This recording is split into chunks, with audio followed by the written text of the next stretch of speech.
आज हम एक ऐसी बिल्डिंग की बात करने जा रहे हैं जो कि बुर्ज खलीफा से भी ज़्यादा महंगी है, लेकिन फिर भी इस बिल्डिंग को फेल स्ट्रक्चर माना जाता है। ये बिल्डिंग वैसे तो दुनिया की दूसरी सबसे ऊंची बिल्डिंग है, लेकिन शायद आपको ये बात ना पता हो कि इस बिल्डिंग का जो ऑब्जर्वेशन डेक है वो इस दुनिया का सबसे ऊंचा ऑब्जर्वेशन डेक है। मतलब कि बुर्ज खलीफा का ऑब्जर्वेशन डेक भी इस बिल्डिंग के मुकाबले कम ही है। इस बिल्डिंग में जो एलिवेटर्स लगे हुए हैं, यानी कि जो लिफ्ट्स इस बिल्डिंग में यूज हुई हैं, वो भी इस दुनिया की सबसे तेज लिफ्ट्स हैं, जो कि 74 किलोमीटर पर आवर की रफ्तार से चलती हैं। इतने में आप जमीन से आसमान की ऊंचाइयों में बस कुछ ही सेकंड्स में पहुंच सकते हो।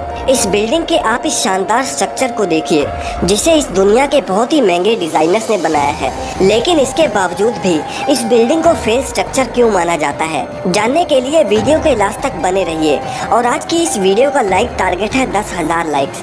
अगर आपने इस वीडियो को लाइक कर दिया है तो चलिए वीडियो को शुरू करते हैं। दोस्तों, चाइना की सबसे ऊंची बिल्डिंग, जिसे 2.4 बिलियन डॉलर्स में बनाया गया था, यानी करीब 17,500 करोड़ रुपए। इतने पैसों से अगर आप चाहें तो लगभग 2 बुर्ज खलीफा तो बना ही सकते हैं। ये बात आपको बिल्कुल हैरान कर देगी कि इसके बाहर जो आप ग्लास पैनल्स देख रहे हो, इसमें 20,000 ग्लास पैनल्स यूज हुए हैं, और वो सभी के सभी ग्लास पैनल्स अलग अलग शेप्स और साइजेस के हैं। 632 मीटर की इस बिल्डिंग में 128 फ्लोर्स हैं, और आपको शायद ये बात हैरान कर दे कि जहां बड़ी बड़ी बिल्डिंग्स में 10 या 20 एलिवेटर्स होते हैं, वहां इस बिल्डिंग में 114 एलिवेटर्स हैं, और वो भी दुनिया के सबसे तेज एलिवेटर्स। आप ये बात का यकीन नहीं करोगे कि ये बिल्डिंग इतनी बड़ी है कि इसमें एक साथ 16,000 लोग ठहर सकते हैं। अब आप ये सोच रहे होंगे कि अगर इसमें इतने सारे फीचर्स हैं तो फिर भी इस बिल्डिंग को फेल स्ट्रक्चर क्यों माना जाता है। तो मैं आपको बता दूं कि इस बिल्डिंग में 128 फ्लोर्स में से 50% फ्लोर्स तो खाली ही पड़े हैं।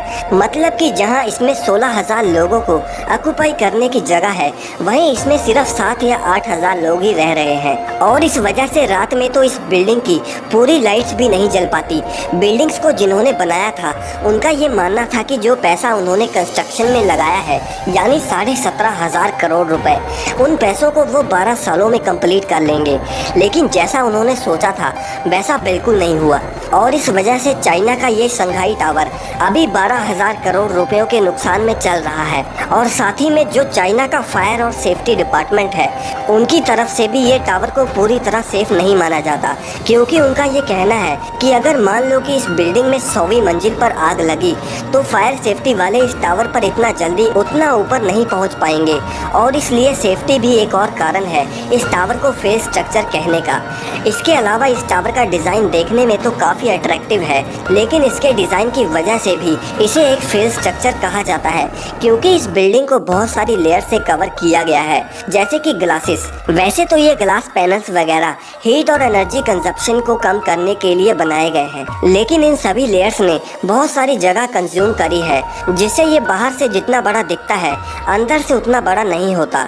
यानी कि आप सिंपल लैंग्वेज में ये भी कह सकते हैं कि जहां इस बिल्डिंग में 16,000 लोग रह सकते हैं, वहीं अगर ये लेयर्स ना होती तो इस बिल्डिंग में हो सकता था कि एक टाइम पर 25,000 लोग भी रह पाते। इसलिए इस बिल्डिंग का डिजाइन भी एक मेन रीजन है कि इसको फेल स्ट्रक्चर माना जाता है। इसके अलावा इस टावर में एक लग्जरी होटल भी खुलने वाला था, लेकिन अभी तक वो होटल भी नहीं खुल पाया। और साथ ही में जिन्होंने इस टावर में अपने ऑफिस वगैरह किराए पर लिए थे, उनमें से सिर्फ 30% लोग ही इस टावर में आए, और बाकियों ने इस टावर में ऑफिस लेने से मना कर दिया, और वो ऑफिस अभी तक खाली ही पड़े हुए हैं, जिस वजह से अभी तक इस टावर पर लगने वाला पैसा भी पूरा नहीं हुआ।